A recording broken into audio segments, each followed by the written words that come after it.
এদিকে আজ ঝালকাঠি যাচ্ছেন জামায়াতের আমির ডাক্তার শফিকুর রহমান। সেখানে নির্বাচনী জনসভায় বক্তব্য দেবেন তিনি। বেলা 11টায় জনসভা শুরুর কথা রয়েছে।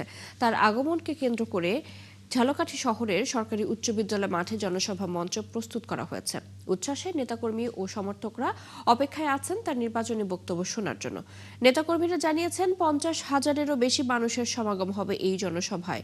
কেন্দ্রীয় আমিরের এই আগমন নির্বাচনের মাঠে দাঁড়িপাল্লাকে বিজয় করতে ব্যাপক ভূমিকা রাখবে বলেও মনে করেন তারা।